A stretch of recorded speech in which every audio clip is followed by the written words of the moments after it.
বীর চট্টলা টিভি। আসসালামু আলাইকুম। বীর চট্টলা টিভি থেকে আমন্ত্রণ জানাচ্ছি। আমি তানিশা সুলতানা আফিফা।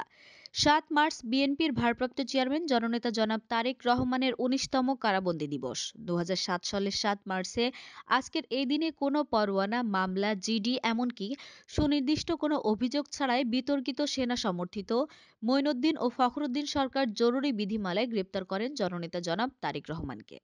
তিনি অন্যায়ভাবে গ্রেপ্তার হয়েছিলেন। এই গ্রেপ্তার ছিল বাংলাদেশের স্বাধীনতা ও সার্বভৌমত্বের বিরুদ্ধে একটি ষড়যন্ত্র।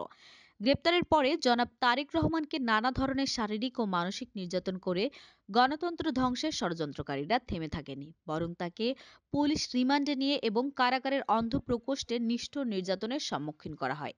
তিনি একটানা ৫৫৪ দিন বা ১৮ মাস কারাবাস করেন। এরপর ১২টি মামলায় জামিন পেয়ে ২০০৮ সালের ৩ সেপ্টেম্বর তিনি পিজি হাসপাতাল থেকে চিকিৎসাধীন অবস্থায় মুক্তি পান। পরে চিকিৎসার জন্য তিনি বিদেশ যান, কিন্তু তার দেশপ্রেম কখনো ম্লান হয়নি। লন্ডনে অবস্থান করেও তিনি দলের নেতৃত্ব দিয়ে যাচ্ছেন, রাজনৈতিক কর্মকাণ্ড পরিচালনা করছেন এবং গণতন্ত্র পুনরুদ্ধারের সংগ্রামে অগ্রণী ভূমিকা রাখছেন। জননেতা জনাব তারেক রহমানের সংগ্রামী জীবনের মূল মন্ত্র হল গণতন্ত্র, জাতীয়তাবাদী এবং দেশের সার্বভৌমত্ব রক্ষা। তিনি আজও প্রবাসে থেকেও দেশের জন্য কাজ করে যাচ্ছেন এবং দলের তৃণমূল পর্যায়ে নেতাকর্মীদের অনুপ্রাণিত করছেন। অবিচল মনোবল, সুদৃঢ় নেতৃত্ব ও জনগণের প্রতি অকৃত্রিম ভালোবাসার মাধ্যমে তিনি আজ জনগণের হৃদয় স্থান করে নিয়েছেন। দলের দুঃসময়ে তিনি ছিলেন অবিচল, কখনো নীতির সাথে আপোষ করেননি। আওয়ামী দুঃশাসনের সময় ফ্যাসিবাদী হাসিনা সরকার যখন তার নামে একের পর এক মিথ্যা মামলার রায় দিতে থাকে, তখনও তিনি নিজের জীবনও দেশনেত্রী খালেদা জিয়ার জীবনের মায়া না করে দেশ ও জনগণের কল্যাণের কথা চিন্তা করে গণতন্ত্র পুনরুদ্ধারের জন্য সংগ্রাম চালিয়ে যাওয়ার জন্য নেতাকর্মীদের দিক নির্দেশনা দিয়েছিলেন, যা তাকে আপোষহীন নেতার হিসেবে পরিচিত এনে দেয়।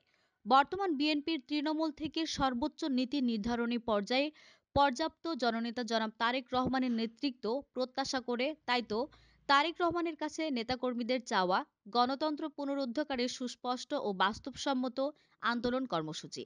তারা চান তারেক রহমান এমন কৌশল নেবেন যা শান্তিপূর্ণ ও গণতান্ত্রিকভাবে সরকারের উপর চাপ সৃষ্টি করতে পারে এবং নির্বাচনের মাধ্যমে জনগণের সরকার প্রতিষ্ঠিত হতে পারে।